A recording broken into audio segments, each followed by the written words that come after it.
So these are the old knuckles.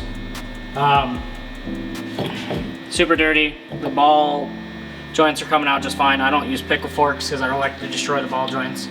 These will get replaced. I'm going to do an aftermarket upper arm so I can help with adjustment on camber, because when you lower these things with these drop spindles, the camber gets really wonky, so you have to use special ones or ones that are actually meant for like if these chassis are bent and stuff like that. And Moog makes a set. I don't remember what the part number is off the top of my head. Steering came out. Both the inner and outers are probably going to need to be replaced on the tie rod, but for right now I'm just going to put it back together. But for a drop spindle, so the center line of the axle is here, but like on the aftermarket knuckle, you can see the lower kind of goes in the same place. What it ends up doing is it makes the knuckle taller. So like where this one's here, that's about center line here. So if you measure from here to here, it's a 2-inch, and these are known as a 2-inch drop spindle for that reason. And so what it does, moves the axle up, center line up, so it drops it without having to change out the rest of your spring, which is what your torsion bar is your actual spring for the weight in front of these. But with doing so, you got to make sure you put this upper wheel bearing bolt in, because it doesn't fit once the knuckle's in. The upper ball joint is in the knuckle. And then I need to clearance the bottom nut and the lower ball joint, because I'm running 17s, and with how low it puts it, it sticks out too far and it'll hit the wheel. So this nut will end up getting trimmed about 1/4 inch, and then the stud will get cut to the same height, so the wheels fit. And I will double check the clearance on that so I don't scar up my new wheels, or my old wheels that I painted. So got to loosen this bottom one, and I can crack this with the hammer, knock it loose. I'll wire brush some stuff out of the way, double check stuff. The ABS came out just fine, but I'm going to be cutting this and using as a plug on the wheel bearing, because I'm not running ABS in this system with the new motor and this chassis and the Cherokee. It's just not needed.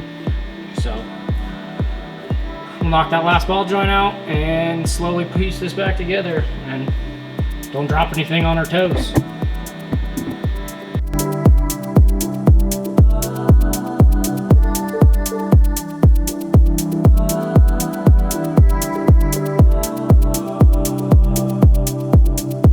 So this is before, we'll start with that. Turn the ISO up so you can see. This will get new brakes and stuff on it, and new inner and outer tie rods like I said. But, so what I'm doing, what I was grinding on, I had to cut this lower joint, ball joint down. I might take that washer out, but I ended up having to go like half on that nut, which I fully anticipate happening, because I wanted to run my 17s, and with running the 17s, it's just, it takes away a lot of the clearance issues, or clearance, it makes a clearance issue. So anyway, so center line was here, now it's up on this side.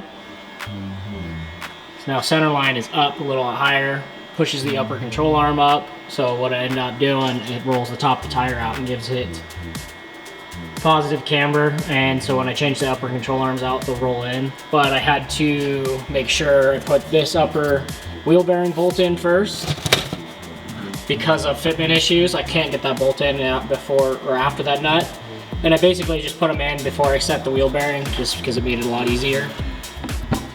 Brakes and everything bolt back up. The tie rod bolts back in just fine.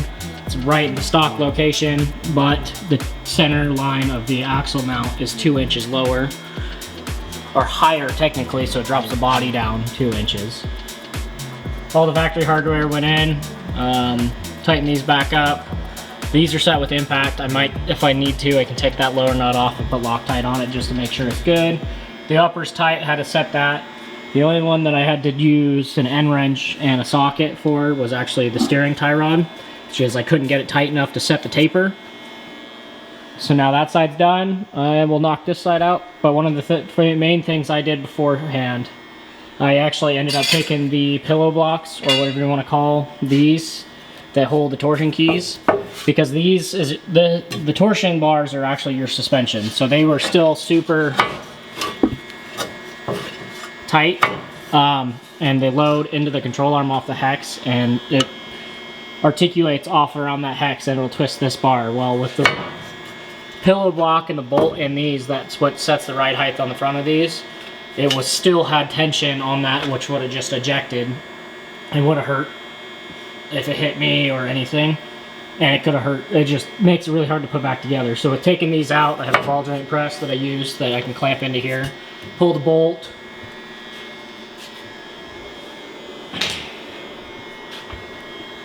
and the pillow block out. So this pillow block, I guess that's what I heard they're called. They've been called differently.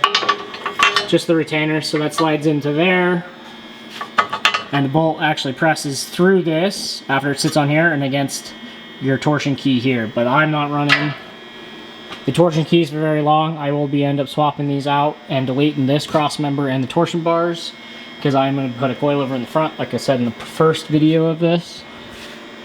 But this side's good, all tightened up, wheels back on, got clearance. Got to finish putting the lug nuts on this side, and time to swap this side out, and then put the pillow blocks and bolts back in for the torsion keys.